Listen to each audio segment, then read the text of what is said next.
जय श्री कृष्ण दोस्तों। श्री कृष्ण की ये कहानी हमें बताती है कि हारना बुरी बात नहीं। कृष्ण ने अपने आचरण से मानव जाति के सामने ऐसे कई उदाहरण रखे जो जीने की राह दिखाते हैं। किशोरावस्था में ही श्री कृष्ण गोकुल से मथुरा आ गए और दुष्ट कंस का वध किया। कंस की मृत्यु के बाद जरासंध ने एक विशाल सेना लेकर मथुरा पर आक्रमण कर दिया। इस आक्रमण में उसके साथ शिशुपाल और काल्यवन जैसे शक्तिशाली राजा भी शामिल थे।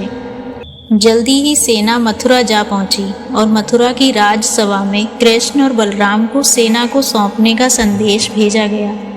इस युद्ध को टालने और मथुरा के निर्दोष नागरिकों को बचाने के लिए श्री कृष्ण ने रातों रात वहां से सैकड़ों किलोमीटर दूर समुद्र में एक नगरी द्वारिका का निर्माण करवाया।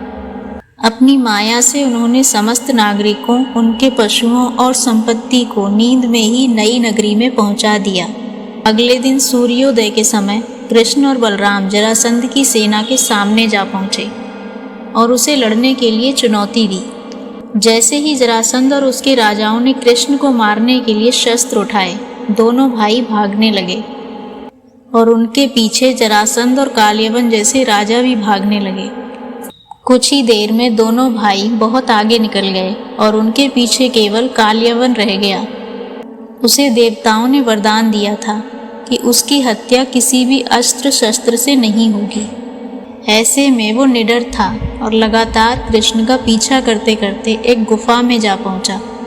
गुफा में राजा मुचुकुंद सो रहे थे, जिन्हें इंद्रदेव ने वरदान दिया था कि जो भी उन्हें उठाएगा वो उनको देखते ही जलकर भस्म हो जाएगा।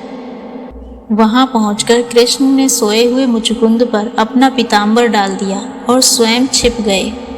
काल्यवन भी वहां जा पहुंचा और सोए हुए राजा मुचुकुंद पर पीताम्बर देखकर उन्हें ही कृष्ण समझ बैठा। उसने मुचुकुंद को उठाने के लिए लात मारी, जिसके कारण उनकी निद्रा खुल गई और उनको देखते ही काल्यवन वहीं पर जलकर भस्म हो गया। उसके बाद श्री कृष्ण ने राजा मुचुकुंद को अपने चतुर्भुज स्वरूप में दर्शन दिए और उन्हें मोक्ष पाने का वरदान दिया। वहीं दूसरी ओर जरासंध और बाकी राजा पूरी तरह से खाली मथुरा को देखकर वापस लौट गए।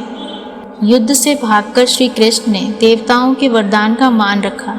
कृष्ण चाहते तो स्वयं भी काल्यवन और अन्य अधर्मी राजाओं का वध कर सकते थे, परंतु देवताओं के दिए वरदान का मान रखने के लिए ही उन्होंने काल्यवन को राजा मुचुकुंद के हाथों मरवाया।